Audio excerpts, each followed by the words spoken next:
এরা যা বলছে তা সত্য কি? কি সত্য? তুই নাকি মোতালিবকে বলছিস যে আমার আব্বাকে গিয়ে বলবি জুবাইল নেশা করে জুয়া খেলে, তাহলে তোকে আমি 5,000 টাকা দেবো। কি হলো কথা বল? আমি তোকে এত বিশ্বাস করতাম আর তুই তোর ভাই নামে মিথ্যা অপবাদ দিয়ে আমার থেকে জমি লিখে নিলি। তুই যখন যা চাইছিস তখন তোকে আমি তাই দিছি। তুই পড়াশোনায় ভালো, আমার সব জমি বিক্রি করে 10 লক্ষ টাকা দিয়ে তোকে সরকারি চাকরি ধরে দিলাম, আর তুই কিনা তার এই প্রতিদান দিলি। তোকে চাকরি ধরিয়ে দে, আমার কাছে আর কোনো জায়গা নেই, এই বাড়ি আর ওই 5 শতক জায়গায় আছে। তুই বললি তুই বাড়ি করবি, এই দেখে তোকে বাড়ির জায়গা লিখে দিলাম, আর বললাম রাস্তার সাইডে ওই 5 শতক জায়গা তোর ছোট ভাইকে লিখে দে। তুই বললি আচ্ছা ঠিক আছে। তাহলে পরবর্তীতে প্রতারণা করে আমার থেকে কেন জমি লিখে নিলি বল? আমায় কি পাগলা কুত্তো কামড়াইছে? বাড়ির জমি 70,000 টাকা শতক, আর রাস্তার সাইডে যে 5 শতক জমি আছে ওইটা 1,50,000 টাকা শতক। কিন্তু তোকে তো আমি বলছিলাম যে রাস্তা সাইডে ওই 5 শতক জায়গা নিবি না বাড়ির জায়গা নিবি। তুই তো আমাকে বললি আব্বা আমি বাড়ি করবো, আমাকে বাড়ির জায়গা লিখে দাও। শোনেক, আমি ঝামেলা চাই না। তোর ছোট ভাইয়ের কাগজপত্রের সমস্যা, কাগজপত্র ঠিক হলে তোর ছোট ভাইয়ের জমি তোর ছোট ভাইকে বুঝিয়ে দিবি। আমি কোনো জায়গা বুঝিয়ে দিতে পারবো না, আর তোকে বলতিছি আজকের মধ্যে বাড়ি থেকে চলে যাবি। ভাই আপনি এখানে বসে আছেন, আর এলাকায় কি হচ্ছে জানেন? এলাকায় আবার কি হয়েছে? শিক্ষিত মানুষ যে এরকম শয়তান আমি ভাবতেই পারিনি। কি হয়েছে সেটা বল। জোবাইরের বড় ভাই জোবাইরের আব্বার থেকে জোবাইরের ভাগের জমি প্রতারণা করে লিখে নিছে। কি বলিস? গ্রামে তো এসব অনেকদিন থেকেই হচ্ছে, আপনি কিছুই জানেন না? বাবা তুই আমাকে মাফ করে দি, তোকে ভুল বুঝে অনেক কথাই বলছি। এখন মাপ চাচ্ছেন কেন? আমি তো আপনাকে অনেক বুঝাইছি, তখন তো আপনি বোঝেননি। আচ্ছা আব্বা, আপনি আমাকে এই চিনছেন? মানুষ আপনাকে বলছে আমি নেশা করি জুয়া খেলি, আর আপনি বিশ্বাস করে নিছেন? কই, আজকে তো প্রমাণ হয়ে গেল আমি নেশাও করি না জুয়াও খেলি না। এখন কি করবেন?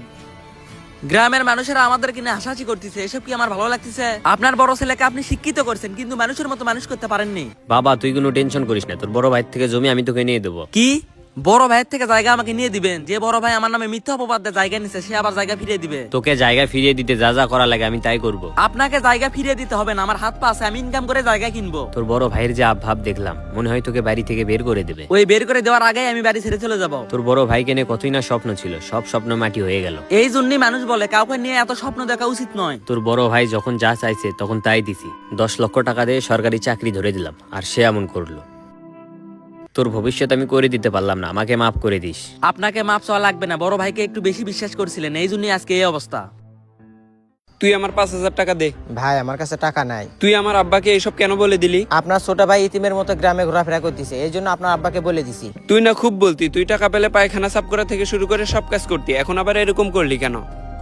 তুই আমার কাজ সম্পূর্ণ করতে পারিসনি, তুই আমার টাকা ফেরত দে। ভাই বিশ্বাস করেন আমার কাছে একটা টাকাও নাই, কয়েকদিন ধরে একটা মেয়ের সাথে প্রেম করতেছি, ওকে সব টাকা দিয়ে দিছি। তুই আমার কাজও করতে পারিসনি, তোর জন্য আমার মান সম্মানও শেষ। ভালো করে বলতিছি আমার টাকা ফেরত দে। আচ্ছা ভাই, আজকে সন্ধ্যার মধ্যে দিয়ে দেবো।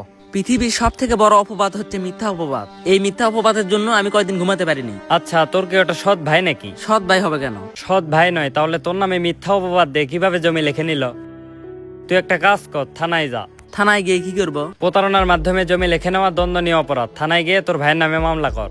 না, এসব মামলার ভিতরে যাব না। তোর ভাই শিক্ষিত হয়ে এই কাজ কেমনি করলো?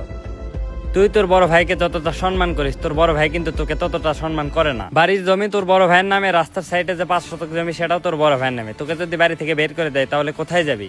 দেখি কোথায় যাওয়া যায়। তুই একটা কাজ কর, আজিজ ভাইয়ের সাথে যোগাযোগ কর। যোগাযোগ করব?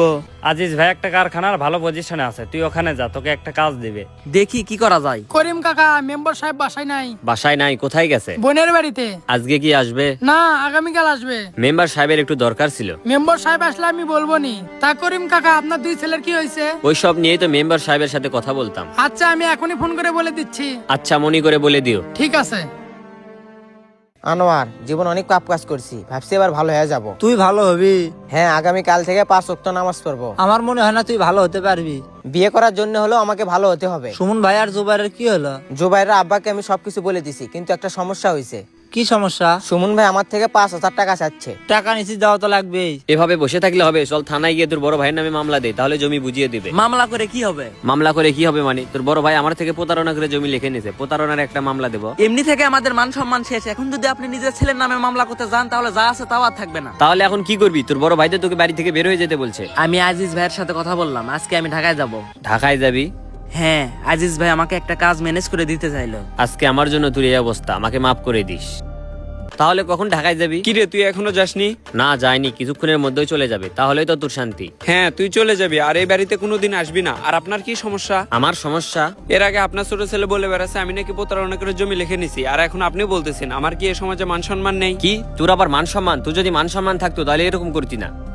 তোকে আমি এই দিন দেখার জন্য পড়াশোনা করালাম, এই সমাজের সামনে আগে আমি মাথা উঁচু করে চলতাম, এখন তোর জন্য আমি মাথা নিচু করে চলি। এই সমাজের মানুষ আমাকে বলে, করিম ভাই আপনার বড় ছেলেকে আপনি মানুষের মতো মানুষ করতে পারেননি। এসব ইমোশনাল কথা আপনার কাছে রাখেন, আর তুই বাড়ি থেকে বের হয়ে যা। আপন ভাই শত্রুপক্ষ হলে মেনে নেওয়া খুব কঠিন। ভিডিওটি ভালো লাগলে কমেন্ট বক্সে সুন্দর একটি মন্তব্য করে যাবেন। দেখা হবে পরবর্তী ভিডিওতে, সবাই ভালো থাকবেন।